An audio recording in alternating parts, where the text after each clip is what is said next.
विद्यार्थी मित्र हो, इयत्ता 11वी मध्ये आपण 1945 पासून साधारणतः 1991 पर्यंतच्या जगाच्या इतिहासातील महत्त्वाच्या घटना अभ्यासल्या.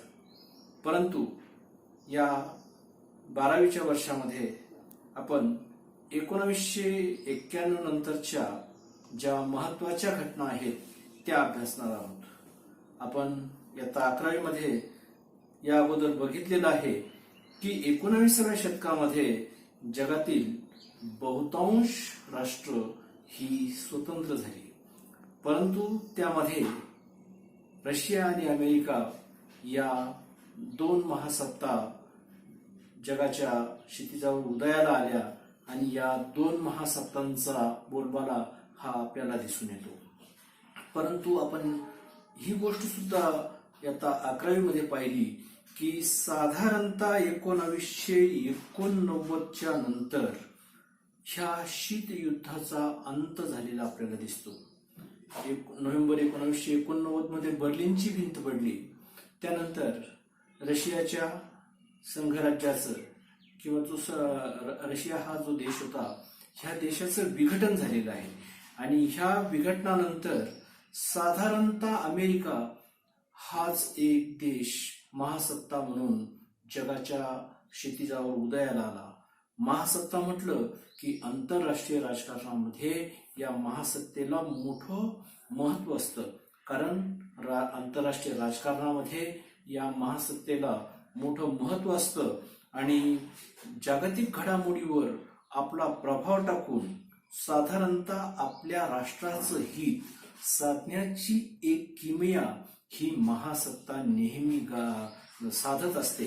आणि इतर जे काही छोटे देश असतात तर या छोट्या देशांना मात्र त्या देशांचं म्हणजे महासत्तेचं मांडलिकत्व यांना त्या प्रकारे काही प्रमाणात तरी स्वीकारावं लागतं आणि मग या महासत्तेच्या जोखडाखाली इतर छोटे छोटे देश हे भरडले जातात. आणि त्याचं एक जिथं जागतं उदाहरण जे आहे ते आपल्याला सांगता येईल की सध्याच्या काळामध्ये अमेरिका ही जी एक महासत्ता आहे, त्याचबरोबर चीन ही दुसरी महासत्ता उदयाला येत आहे आणि त्यापाठोपाठ भारत हा देखील एक महासत्ता बनण्याच्या मार्गाने आगेकूच करत आहे. ही देखील एक चांगली बाब आपल्याला सांगता येईल.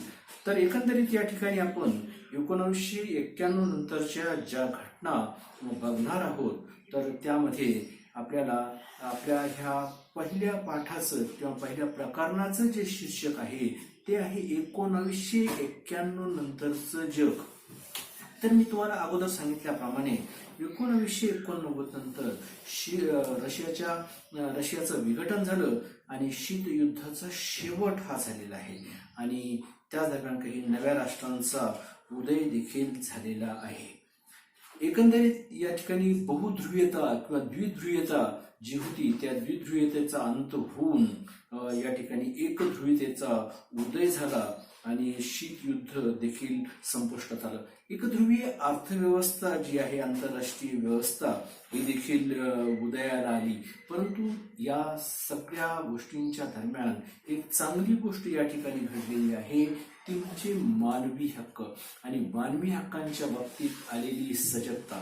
कारण मानवतावादी दृष्टिकोनातून जो हस्तक्षेप आहे तो वेळोवेळी करण्यात आला आणि जगाच्या कोणत्याही कानाकोपऱ्यामध्ये जर या ठिकाणी मानवी हक्कांवर जर काही गदा आली असेल तर निश्चितपणे ही गदा या ठिकाणी मोडून काढण्यात आली आणि मानवी हक्क कसे अबाधित ठेवण्यात येतील यावर लक्ष देण्यात आलं. साधारणतः या ठिकाणी संयुक्त राष्ट्र संघटना या दृष्टिकोनातून प्रयत्न करते.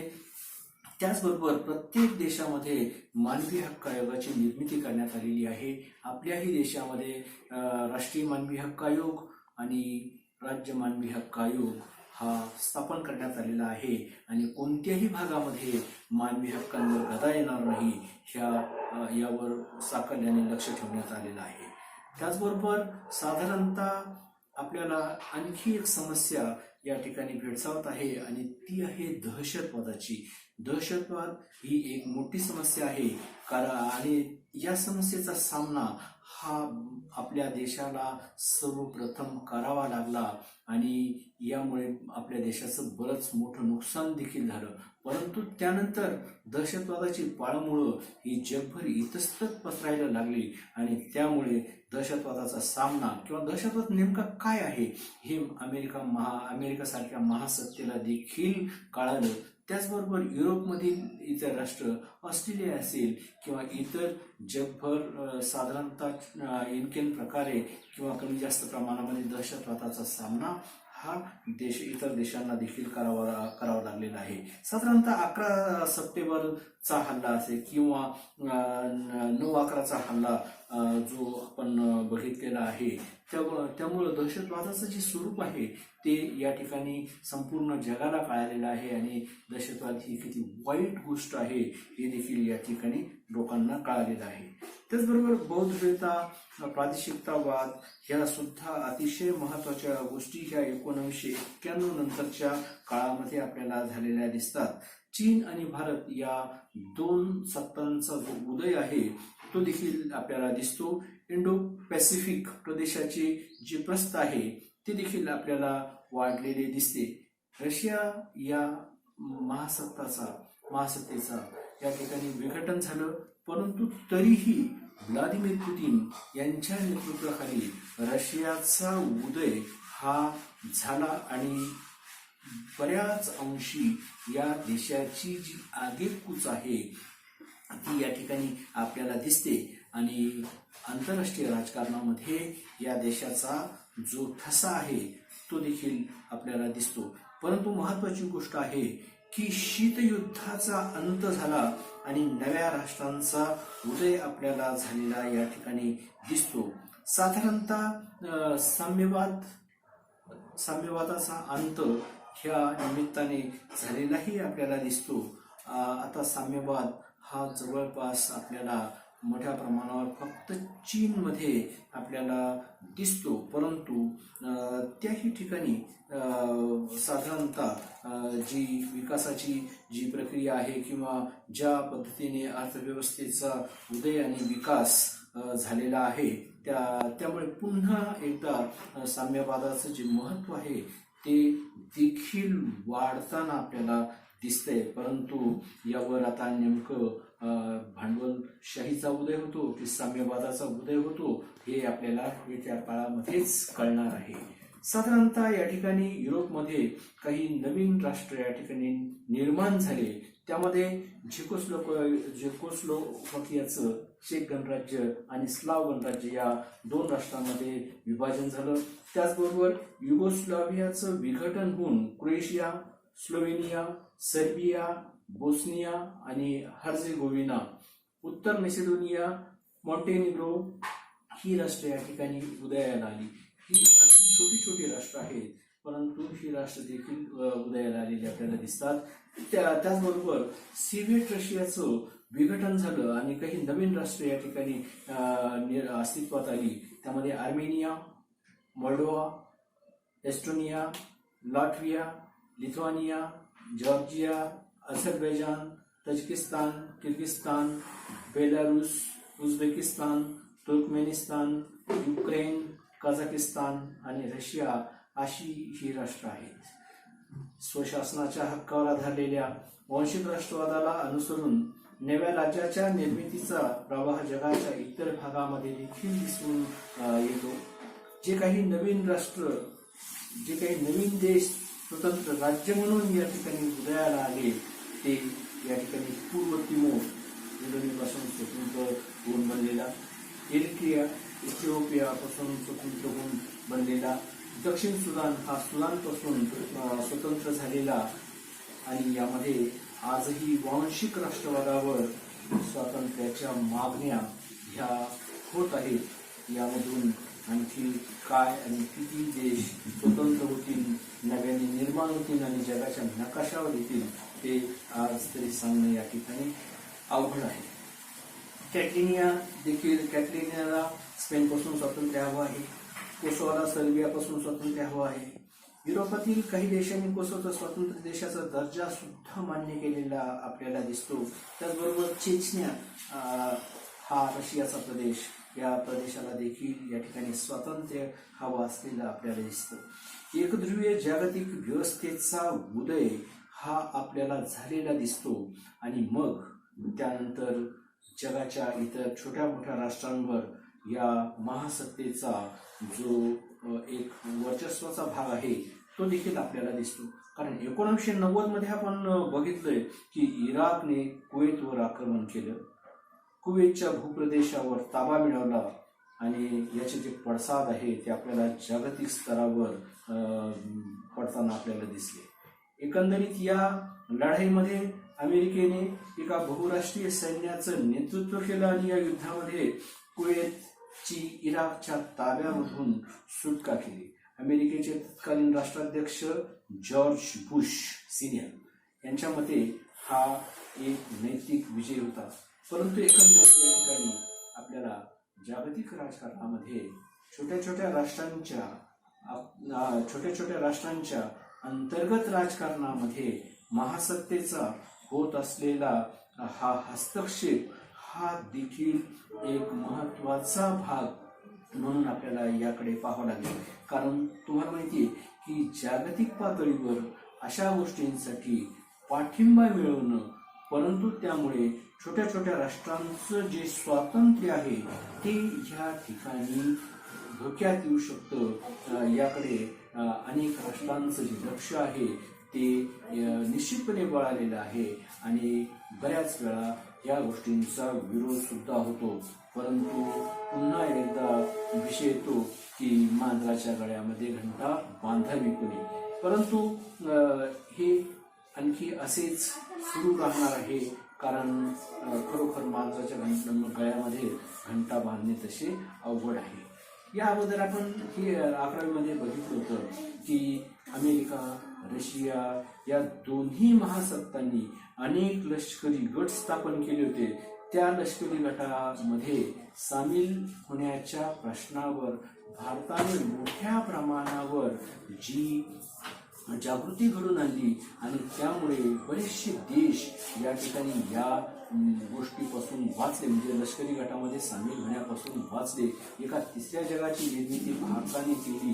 ही गोष्ट जरी खरी असली तरी परंतु या ज्या महासत्ता आहे, महासत्ता म्हणण्यापेक्षा अमेरिका यांना त्या कारणावरून किंवा मदतीच्या कारणावरून निश्चितपणे या छोट्या राष्ट्रांना आपल्या काबूमध्ये ठेवण्याचा जो प्रयत्न करतात, त्यामुळे त्यांच्या अंतर्गत स्वातंत्र्यावर बऱ्याच अर्थाने या ठिकाणी मर्यादा येते, हे आपण नाकारू शकत नाही. 1991 नंतर जेव्हा या ठिकाणी अमेरिका या रशियन राज्याचं विघटन झालं आणि अमेरिकेसमोर असलेलं जे एक वैचारिक आव्हान आहे ते या ठिकाणी संपुष्टात आलं आणि कालांतराने या ठिकाणी जी नवीन जागतिक व्यवस्था आहे, ह्या नवीन जागतिक व्यवस्थेला राष्ट्रीय सुरक्षेशी जोडून पुन्हा एकदा अमेरिकेच्या नेतृत्वाला सर्व मान्यताही मिळाली आणि एकध्रुवीय जागतिक व्यवस्थेची ही एक अभिव्यक्ती म्हणून या ठिकाणी पुढे ओळखली जाते.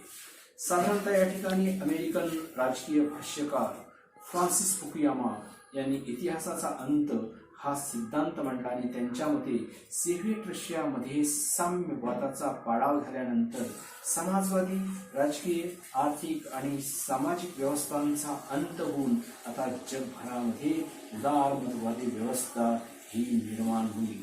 हे मत जरी या ठिकाणी फ्रान्सिस फुकुयामा यांनी मांडलं असलं तरी परंतु चीनच्या निमित्ताने त्यांनी मांडलेला हा सिद्धांत आणि त्याला कुठेतरी बाधा निर्माण झाली आहे असं देखील या ठिकाणी आपल्याला म्हणता येईल. त्याचबरोबर अमेरिकन समाजशास्त्रज्ञ जोसेफ नाय यांनी सत्तेचं विभाजन हे 2 प्रकारामध्ये केलं. ते 2 प्रकार म्हणजे हार्ड पॉवर आणि सॉफ्ट पॉवर. हार्ड पॉवर म्हणजे अशी क्षमता की जी दुसऱ्यांना त्यांच्या प्राधान्यक्रमाच्या आणि इच्छेच्या विरुद्ध वागण्यास भाग पाडते. या धमकी आणि प्रलोभने दाखवून दुसऱ्यावर सक्ती करणे याचा समावेश होतो. याविरुद्ध सॉफ्ट पॉवर म्हणजे अशी क्षमता की ज्यामुळे तुम्हाला हवे तेच दुसऱ्यांना हवेसे वाटेल. अधिक स्पष्ट करायचे झाल्यास सक्तीपेक्षा आकर्षण निर्माण करून स्वतःची ध्येय साध्य करण्याची क्षमता म्हणजे सॉफ्ट पॉवर. एकंदरीत त्या ठिकाणी आता सध्याच्या काळामध्ये अमेरिका हे एक प्रबळ राष्ट्र म्हणून या ठिकाणी प्रस्थापित झालेलं आहे, उदयाला आलेलं आहे. त्याचबरोबर अमेरिकी उदारमतवादी लोकशाही तत्वावर आधारलेली शासन प्रणाली त्यांनी स्वीकारलेली आहे. सुशासनाची संकल्पना सुद्धा लोकशाहीशी जोडली गेलेली आहे. आर्थिक क्षेत्रात देखील बऱ्याच देशांनी समाजवादी अर्थव्यवस्थेचा त्याग केलेला आपल्याला दिसतो. अमेरिकन वर्चस्वाचा आणखी एक महत्वाचा पैलू म्हणजे तिचे सॉफ्ट पॉवर. सैनिकी बळाचा वापर न करता दुसऱ्या देशावर प्रभाव टाकणे म्हणजे सॉफ्ट पॉवर. हा प्रभाव पाडण्यासाठी आर्थिक, सामाजिक, सांस्कृतिक आणि इतर साधनांचा वापर हा आपल्याला केला गेलेला दिसतो. आता उदारमतवादी लोकशाही हा प्रातिनिधिक लोकशाहीचाच प्रकार आहे. जागतिक स्तरावर आज उदारमतवादी लोकशाही व्यवस्था ही एक प्रबळ अशी एक राजकीय विचारधारा आहे. यात वैयक्तिक स्वातंत्र्याला महत्वाचं स्थान आहे आणि उदारमतवादी लोकशाहीची जी वैशिष्ट्ये आहे त्या वैशिष्ट्यांमध्ये सार्वत्रिक मताधिकार, स्वतंत्र आणि न्याय्य निवडणुका, स्पर्धात्मक आणि पक्षीय राजकारण आणि कायद्याचं राज्य निर्माण करण्याचा प्रयत्न हा या ठिकाणी होत आहे.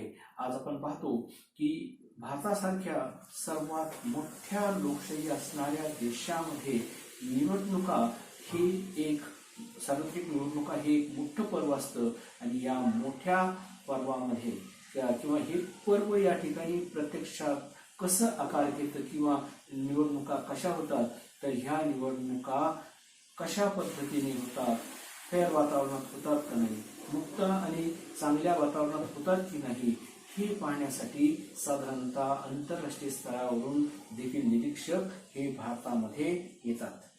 आणि याचा एक चांगला परिणाम म्हणून अनेक राष्ट्रांमध्ये लोकशाहीचा उदय झाला आणि लोकशाही चांगल्या प्रकारे प्रस्थापित होण्यास यामुळे मदत झालेली देखील आपल्याला दिसते.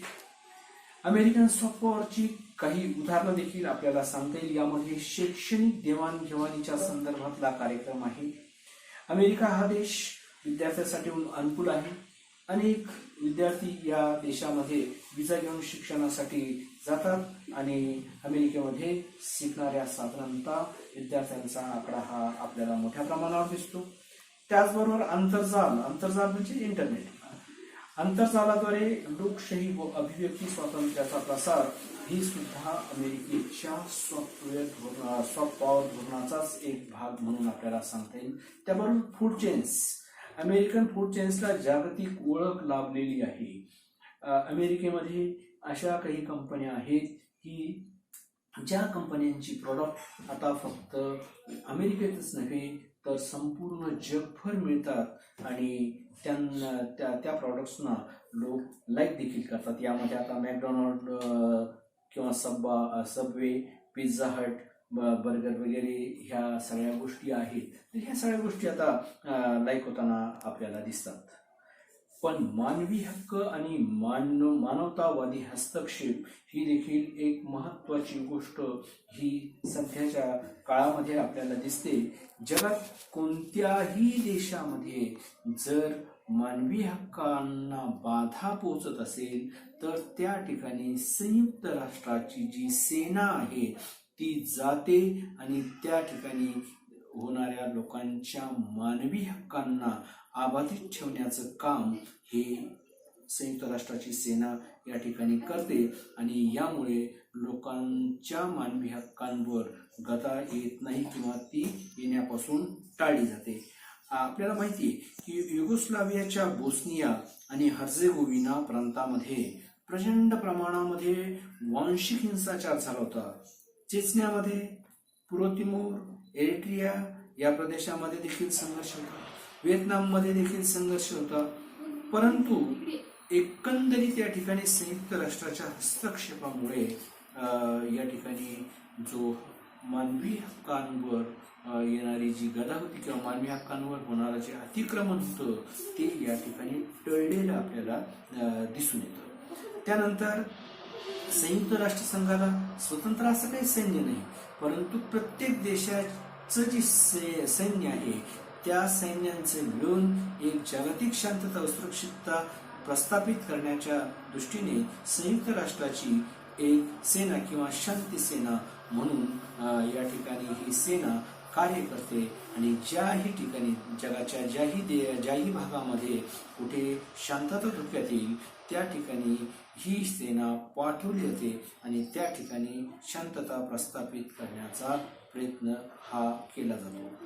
शीत युद्ध संपल्यानंतरच्या काळामध्ये मानवी हक्कांच्या संदर्भामध्ये एक चांगल्या प्रकारची सजगता आलेली आहे आणि कोणत्याही व्यक्तीवर, जगातील कोणत्याही व्यक्तीवर वा व्यक्ती समूहावर कोणत्याही प्रकारे अन्याय होणार नाही, त्यांचे मानवी हक्क धोक्यात येणार नाही या संदर्भामध्ये साधारणतः 170हून अधिक देशांनी व्हिएन्ना येथे पार पडलेल्या जागतिक मानवी हक्क परिषदेमध्ये सहभाग नोंदवून मानवी हक्कांच्या संदर्भामध्ये सजगता निर्माण करण्याचं काम हे केलेलं आपल्याला दिसतं.